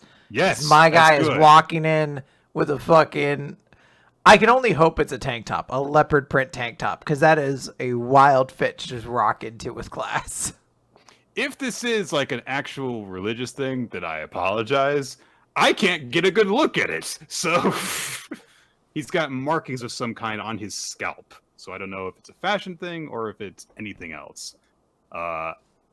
So, and yes, he's got he's continuing the leopard thing. That never went away, apparently. So, yeah. And he is approached by another student named Wow Niza. Yeah, I remember she was like the person at like a big event. Actually, it might have been before you started reading, so maybe you don't remember her. Okay. So he's being called over by a teacher, and we get a narration that says, "I'll tell you a little about the past, about Hideo Dada's past." Oh man, it's the thing we've all been waiting for. Dada Sensei's backstory. I will say that if this series is getting canceled, it's definitely taking the wildest route to get to the end, where it's like, I know we've all had some big pressing questions. We're gonna answer them. Starting with, of course, what is Dada's backstory? And I'd be like, I forget Dada exists until I see him, and then I'm like, oh right, you are a character. Oh, someone has just told me in the chat. Kalan says his head just has Dada written on it. That might be like a religious thing. I don't know. He might be Presbyterian and they tattooed their names on their foreheads or on the tops of their heads. I don't know. I don't want to criticize him. I will simply say, I imagine there's somebody out there who is like they're fucking hyped for this Dada arc. And I'm happy for you. I am happy for you. That is a road I will not be joining you down. I will follow that chapter, but this is like cool. Like the end of this chapter is like, Quinn, when I set down the road of PPPPPP, you promised to walk me every step of the way. But when I look back, I see that there are times when there's only one set of footprints. I thought that you would be with me forever. Why did you abandon me those times? Oh, those were the story arcs involving Dada Sensei. So yeah, I know down. I let you carry me through those. Imagine how much funnier that Jesus thing would be if it was just like, and you carry Jesus this way. That's why there's only one set. Look how strong you are. I just jumped on your back and you gave me a piggyback, right? Yeah, good times. Nick, let's talk about Mashle, Magic and Muscles, Chapter 143, Mash Burned It, and the Withered Arms. I feel bad, Nick. I was almost gonna have Austin on this episode solely so I could be like, look, this might be it. I think this is your last chance to see that I'm not gaslighting. Look at the joke fighting. Look at it. It's very silly. So yeah, the eclipse is about to happen. Mash has his little sword combo thing that works. And then, Innocent Zero's like, boom, fine, clever girl. I'm gonna make snakes. Ooh, he sends a whole bunch of snakes at Mash. And Mash's sword. Snakes that have clocks on their heads with chains dangling from them, and dangling from the chains are their eyes. Yes. It's kind of metal. Could be an album cover. Mash loses his sword. He gets brushed by one of the snakes. Now his other hand is all old. And Innocent Zero's like, you're done for. Like, is that your best? You're nothing now. And Mash is like a serious expression. And then the page turn. And he's like, he has nothing. And Innocent Zero's like, well, I guess he's given up. And then Mash kicks a shoe into his mouth. And he's like, what the fuck? No. I mean, what else could he possibly do? And then a pillar hits him in the face. Like, he hit it with a shoe. And then the next shot's like a pillar just cramps him in the face. And I was like... knocks the shoe out of his mouth. He's like, oh, he's holding pillars. So Mash is holding these pillars between his legs, with his legs, and everyone's like, "What the fuck?" And then Mash just starts swinging this pillar back and forth, just smashing him with it. And he's like shifting his body around like he's like a fucking snake, so he can like swing it like a bat. He can't use his hands anymore, so he's got to crawl on just his shoulders. Yeah, Innocent Zero's like, I have to escape and keep my distance. And then he gets hit with another pillar. He's like, how did he catch up to me?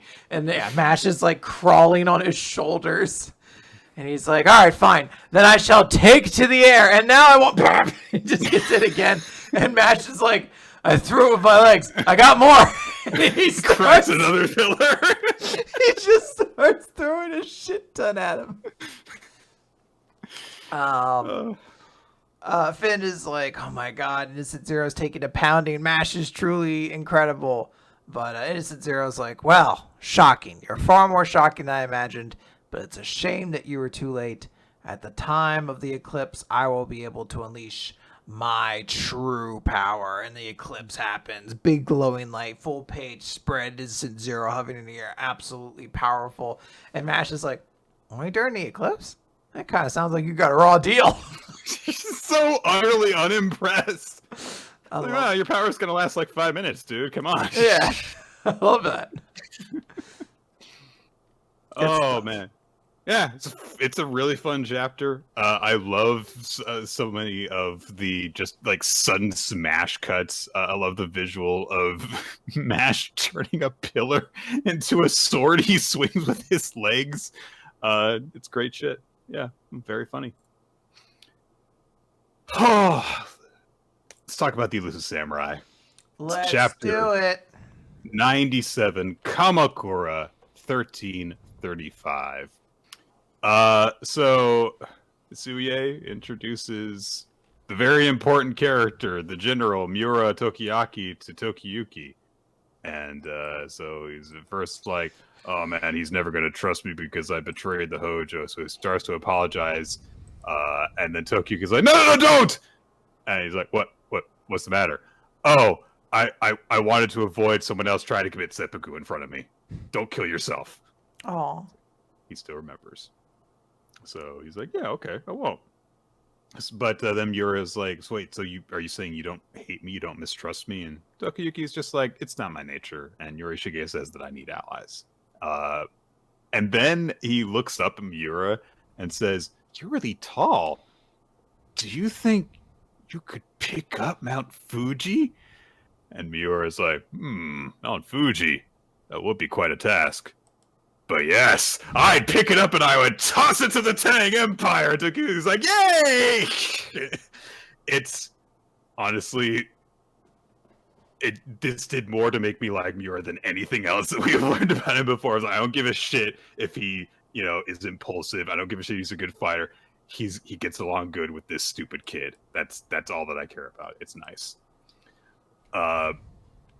And then he goes off to lead like a group of troops to like cover their retreat and stuff. And also, it's established that Yoroshige's divine power is returning, so he's able to say everything's gonna be okay.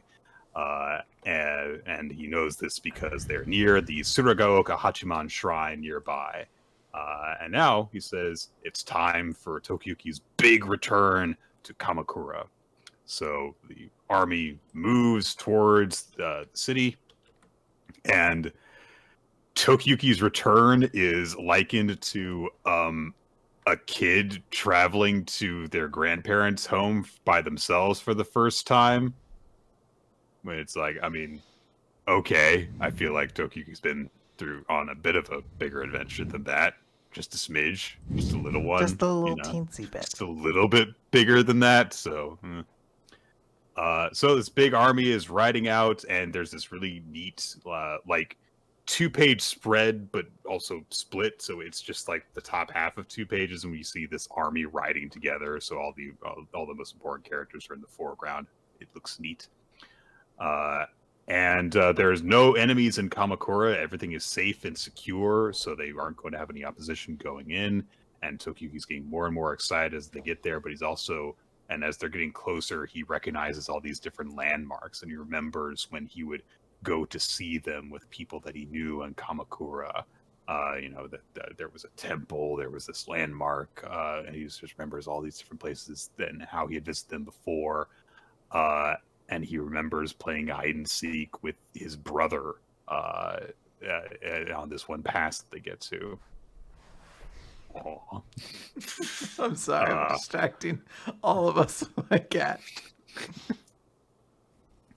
And they get to the shrine that Yorishige had remembered, and Tokiyuki remembers what his father had told him, how, oh, I'm weak, and so you've got to be active in my stead, you've got to be strong.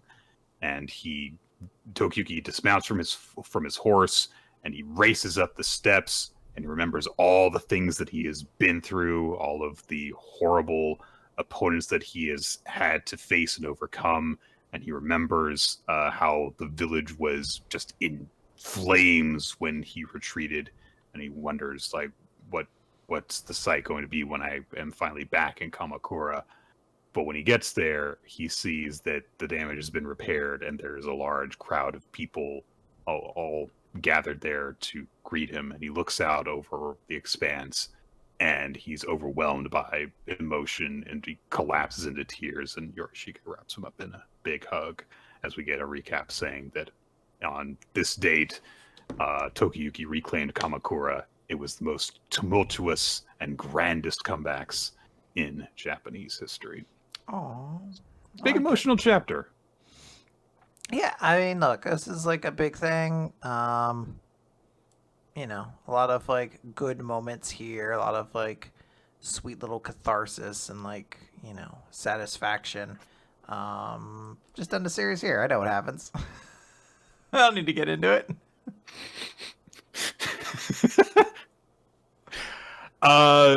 Look, I feel like we haven't had a lot of momentum in the Elusive Samurai of late. For a little while now, really. It feels like it's been a few months since I've been like really actively excited by this series as a whole. This is a nice moment in isolation, I will say. It would have definitely felt better if I had felt better just about the stuff leading up to it. But yeah.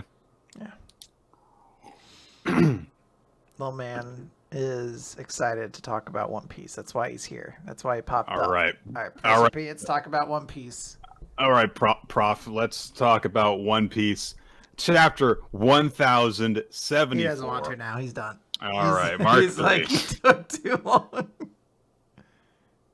Oh, his breath. Oh, he farted. This is just a punishment for me. I'm so sorry.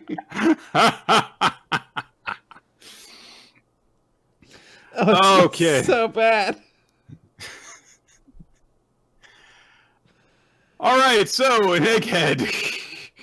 I love you, but no more. You need to get away from me with that butt. Okay. Carry on. A pacifista is attacking the Navy. What's happening? And not only is it a pacifista, it's the pacifista Mark III. It's super big and super strong and powerful and stuff. So everyone's like, oh shit, it's the pacifista Mark III. Lay down your arms, men, or we're all dead. Okay. Yeah, this is a bad one. This guy's rough. I mean, we've seen what regular pacifistas were able to do, and then the upgraded one, so... And so everyone's like, what the hell? Who is giving it orders? Because pacifistas can't act on their own. So we cut to the Fabrio phase, deeper inside of the Egghead facility. And it turns out that the guy who got killed did not get killed. We really were sitting on that reveal for, oh man, 3 chapters, I guess. Sentomaru, so Nick? Come on. He's fine. He's fine. So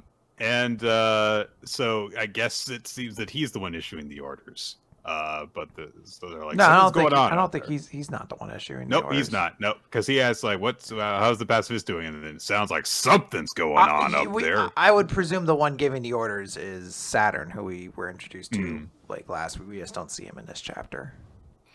But yeah, that pacifista Mark III will definitely handle the situation. But what if we had 50 of them? So there's a lot of these. Oh boy. And so as he takes control of the pacifistas so that he can get it. He wasn't the one that was starting their attacks, though. I don't think. Maybe he was. Maybe. I guess I don't realize who was actually attacking the pacifista in the first 2 chapters. It's just dudes in suits, and I'm like, it does. I guess that's anybody. I don't know who that is. He says like, well, the Navy is looping his communications to prevent us from getting updates, so I guess I'm a rebel now, so I might as well act like one. Pacifists Mark III deploy, 50 of you, and they just all start marching off to wreck shit. And as they do, he orders them to make sure your creator gets off this island alive. I feel like that'll be okay. It'll be fine. When have the pacifistas ever been a bad thing? Yeah. Name one time. Yep. Yeah. Luffy has been trying to find Bonnie. Can't find her. And he's been searching so hard that he's all puckered out now. He's all tired. Look, Luffy, the guy who, fights for hours on end. He's like, I'm tired. I was running around and didn't find someone. I'm tired. Also, his hover boots broke, so he had to actually run. Aww. Poor boy. Yeah. His future is not what it's cracked up to be. Get it? Because it's egghead cracked. There's layers to this. It's wild. Yeah. Like no. Well, eggs do have layers. Shut up, Nick. So, but then, oh God, which one? Vegapunk 2? 1. Vegapunk 1 says, well, Bonnie's around. I can see the entire lab on the monitor here. So what were you, she's been here the whole time. And Luffy's just like, why didn't you say anything? Brook and Zoro and Stussy all show up in lab of egghead attire. Stussy's got pants on. I'll give her that. Does she? I don't think she does. I don't know. The thing she's wearing is the same shade as her skin, so I'm gonna say she is. It would make more sense if they're like skin-colored tights or something like that, as opposed to just all the women deciding to run around in essentially bikini bottoms for no reason, and they're like, future. In the future, women will be objectified, same as today. In the future, women will have no need for pants. A thing of the past. Noelle's like, finally. Yes. The only person who is prepared for this new dawn. I like Brooke's helmet. It's very silly.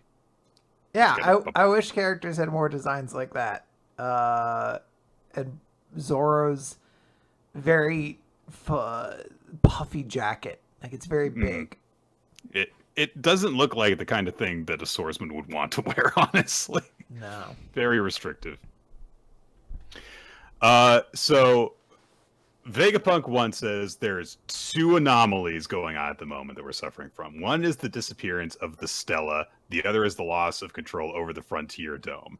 Vegapunk 4 is fine now. Her head's been repaired because they've got replacement parts, and she is 5. She's fine now. She pokes her head like through a hole in the wall, and she's like, "I'm here. I'm fine." Yeah, and we can also see that York is fucking gigantic. Like she's walking by in the back, and you're like, she's twice Brooks' height. Yeah. So, and also that means that they can't leave the lava phase because they don't have control over the dome, so they can't open it up to get themselves out. And he says, like, look, if we try to get out, we'd all be fried by lasers. So of course Usopp and Chopper start to freak out over this, and he's because they're supposed to take Vegapunk off the island, and Vegapunk 1 says, unfortunately, Vegapunk is missing. So what you can do is help to find the Stella, and I'll try and figure out a way to repair the dome. And Frank is like, okay, but what's the point of us looking for Vegapunk if you've got monitors that let you see the whole island and you can't see him? And Vegapunk 1 says, well, normally you can see everything in the lab, but after the damage that the Seraphim caused, there's cam snails that at certain stations that are either gone from their stations or they lost consciousness. So we've lost some cameras, basically. Yeah. So that's why we actually need to send people out to find Vegapunk and Bonnie.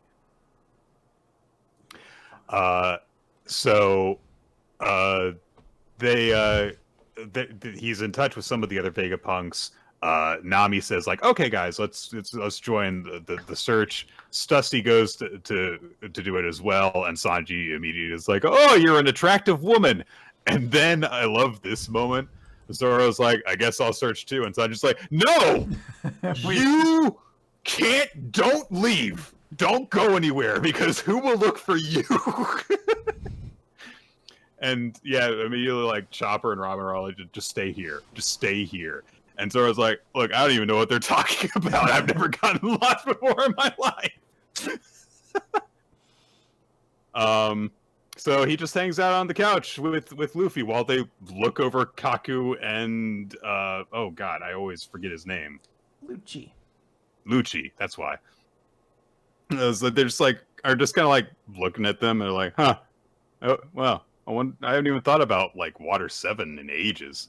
Hope Ice Guy's doing well. It's all I ever think about, Luffy. It's all I ever think about. So we cut to the Paul room where Bonnie was touching her father's memory. And she is now within the memory, and she approaches a large child that she recognizes as Kuma, as her father. And he's very beaten up. And some guys rush over to him like, I found him. You got to get back there right now. If you escape, they'll kill every last one of us. But Kuma did not want to go back. He said, don't send me back to that horrible place. And Bonnie is trying to get closer so that you can see what's happening.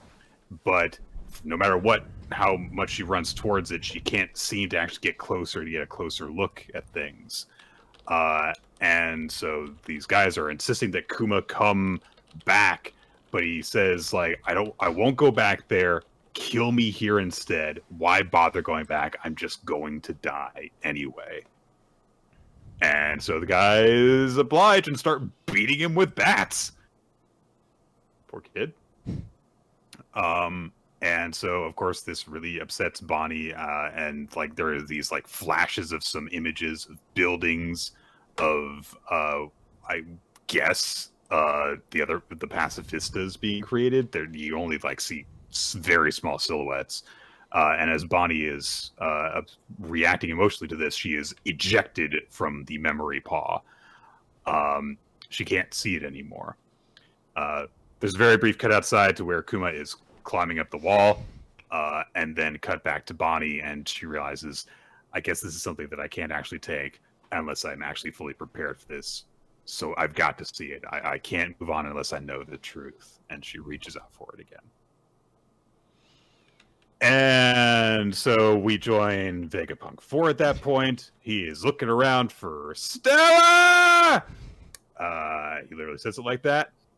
And then an explosion goes off. Boom! Ah! And we cut one more time in this chapter.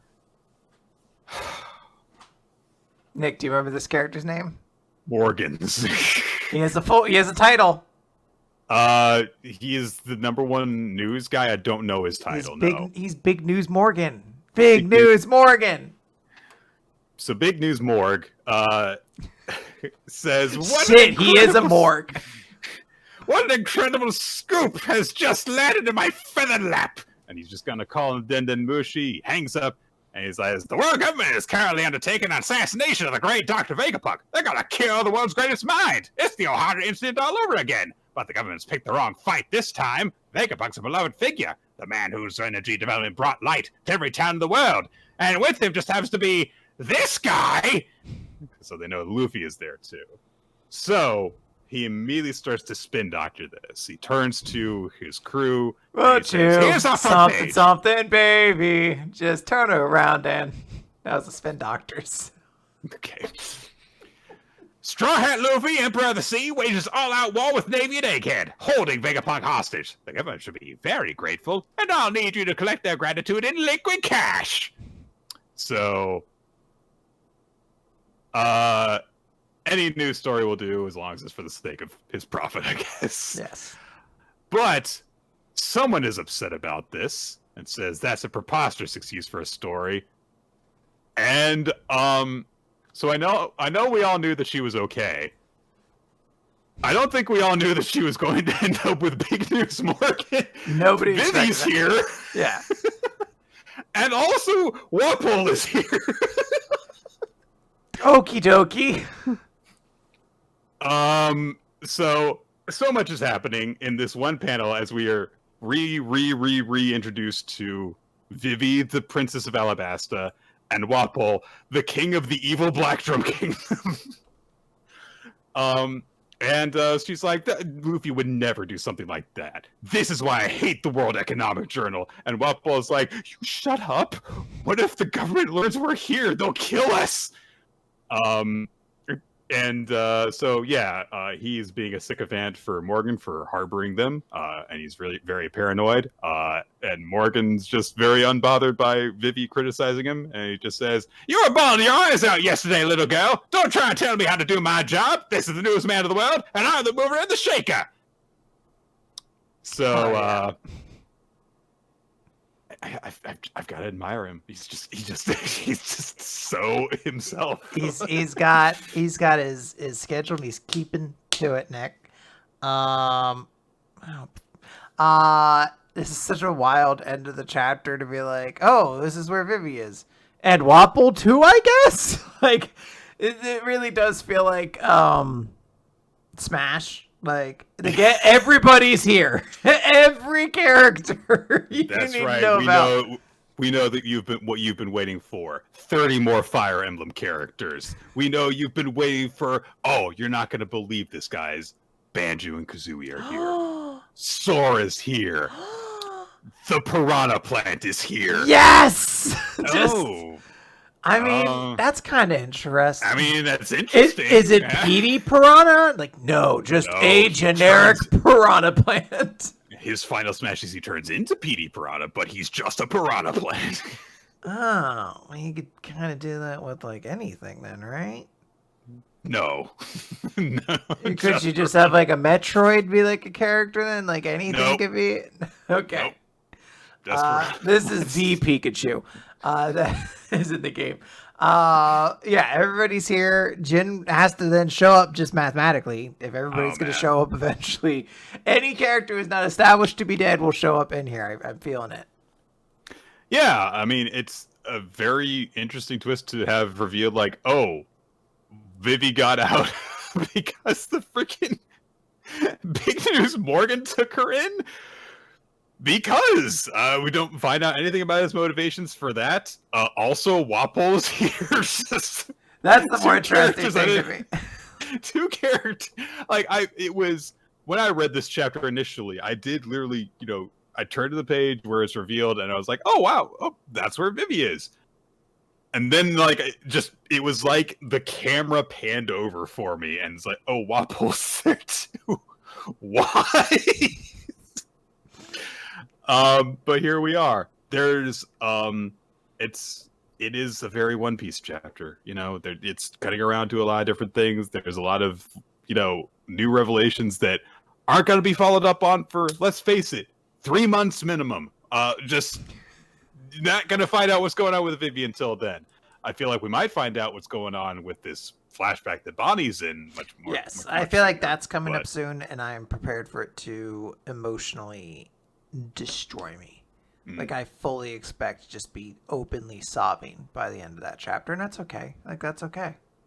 We only had the gray outlined panels for this flashback, so we aren't fully into heartbreak territory. I'm already a little emotional, and we haven't even gotten to like what actually happened yet. So yeah, it's just a child being beaten up and wanting to die, Quinn. What's so heartbreaking about that? Yeah, nothing for nobody. All right, Nick, we reached the end. I realized I didn't ask you any icebreaker questions. That's, so I guess true. I'm gonna have to do a whole bunch of them real quick. What did you eat for breakfast? Cereal. Okay, the zombie apocalypse is coming. Who are 3 people you want on your team? On my team? On your team, yeah. Okay. So if we can assume like emotional connections and stuff. So I'm going to say that this is the people who will carry the people I have emotional connections to through the situation. So we're gonna go with Bullseye from Marvel Comics because he'll headshot them. That's good. And we'll go with Charmy from Black Clover because she'll make us all food. Oh, okay. Oh, so you're creating a magical team. Okay. Yes, okay. You didn't say it had to be real people. So. Well, I mean, at this point, why don't you just I don't know, I get like fucking Chopper who like reverse engineers the virus and cures it. I can't. I'm getting to that. Don't spoil the way that my zombie arc ends on chapter 4. Okay. Okay. Bullseye, who's murdering everybody, also a little bit. He has unscrupulous morals, so we'll see how that plays out. But then Charmy, and you get one more.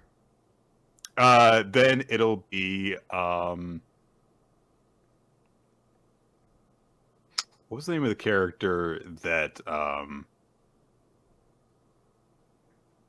overpowered the zombies in Bleach? The really creepy guy that like could mind control the zombies. It wasn't Pepe, was it? Pepe, something along those lines. The really creepy guy with the weird beard. So he'll just take over the zombies. I don't like your team at all. I don't want to be on your team. I'll find my own team. Like I said, it's just for pure utility. Like I don't have any emotional connection to these guys. So. I mean, why not just pick Liliana Vest then from Magic the Gathering? She can control zombies. Because I don't know anything about Liliana Vest, Quinn. Okay, that's fair. What's your most used emoji? I don't use emojis. That's legitimately I don't. I don't know what the actual name for it. It's just I call it the sub eyes emoji because only subs use it. It's just like the eyes that look up pleading, like oh. Actually, thumbs up. I do use a thumbs up emoji occasionally because it's just an easy way to convey like approval. So. Oh, if you were a wrestler, Nick, what would be your entrance theme song? I've actually thought about this. It would be. This is where you whip out like a list, like it just unfurls. Well, it's unfortunate because the answer was going to be Dvorak's 5th straight up, but now Walter just uses that. This was before that. There was this like awesome metal cover of it that I had found before. So now I can't remember the name of the song that I would have used, but it's from an anime soundtrack, and I have vibe to it, but I can't remember the name of it for the life of me, unfortunately. All right. Does your current car have a name? Yes. Yeah. Dango. Oh, I like that one. Oh, here are great icebreaker questions that divided it here. What's your what would be your talent if you were Miss or Mr. World? What? Oh, like if I were in the beauty pageant thing? Yeah, sure. Really bad at those. Like I don't do talent show stuff. Like I learned to do a card trick when I did a talent show one time, and that was when I was like 10. So it's not even a good card trick. So I guess that's my answer. A card trick. Right. Well, now I feel like we've finally broken the ice. It's time to start this podcast, Nick, by talking about our MVPs and chapter of the week. That's right. Also, appropriately enough, there were a number of iterations of ice in the series this week. Luna used a bunch of ice spells. There was the ice cold reading in Cipher Academy. And there was a mention of Iceberg in One Piece. That is true. Iceberg reference 2023. Him and Wapple, everyone's favorite characters. That's the slash fic I want to see. So I will say my favorite series this week was Cipher Academy, and I'm not ashamed to say it. It was legitimately a good chapter, and I thought it was fucking dope. So deal with it. Yeah. Actually, I'm going to second you. I'm seeing other people are picking it, so maybe I'm not so crazy. I'm going to second you. I really liked Cipher Academy this week. I will say that Mashle was very funny, and I almost picked it. It was nice to see the final battle happen and us get back into silly shenanigans as opposed to getting away from them even more like we had done for the most part in the Doom fight. But Cipher Academy, like, there were so many, like if you just separate, like, the fact that you can't really follow along with the actual code stuff, the way it's plays out is very good. This is what comes of watching Yu-Gi-Oh! Basically, it's understanding that the mechanics are secondary. So exactly. I think for my character of the week, I'm going to give it to Nayuta from Chainsaw Man. This is the first time we've actually gotten to see her, and it's kind of hard not to like have a lot of like feelings on like, what is this girl's personality like this? Like, you know, there's a lot of like complicated feelings like, oh, like an adorable little kid. She's got grown up like Denji, but she's got a little bit of Makima in her too. And it creates interesting thoughts. Yeah, we're a match this week. It was, I feel like this was kind of predictable for us in terms of what we were getting with, just because there wasn't a whole lot of super exceptional stuff this week. I will say that I did consider, honestly, just having it be Asa again, just because that bit towards the end of the chapter where she just kind of tries to force herself to not be sad about getting dumped is really, really good. Yeah.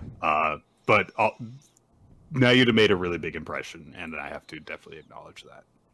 Absolutely. The audience, by the way, picked Elusive Samurai as their chapter of the week, and Nayuta from Chainsaw Man won character of the week. So there you go. Oh, understandable in all fronts. All right, guys. That is going to do it for Weekly Manga Recap this week. So thank you all for joining us. We record the show here on twitch.tv/RoloT, usually around 7:30 p.m. Wednesdays, Eastern Time. But sometimes we do need to change things up. We can't post it to Twitter anymore, so join the Discord server. Do it, guys. We have great community on Discord. Conversations about chapters when they come out prior to the show. There's discussion. There's people discussing as they read along with us when we're talking about a recommendation, and there's just like general like game nights and a wonderful community associated with the show. And also you can use it to find the Google Doc that Ninja X3i maintains, which keeps track of all sorts of fun statistics associated with the show. Votes, favorite series, and MVPs, and other stuff, and stuff that we've covered. By the way, if you have a recommendation for us that you want us to check out, you should probably start dropping that, because we're going to be trying to get to FMA next week after the time that we know you guys have been waiting for it. That's going to be a discussion. I feel like it'd be great. We get in there like, it's good. It's good. Yeah, it's pretty good. My Hero Academia. So if you got some recommendations you want us to check something out, now is a good time to add those because we're going to need a new series to key up in order to talk about that one.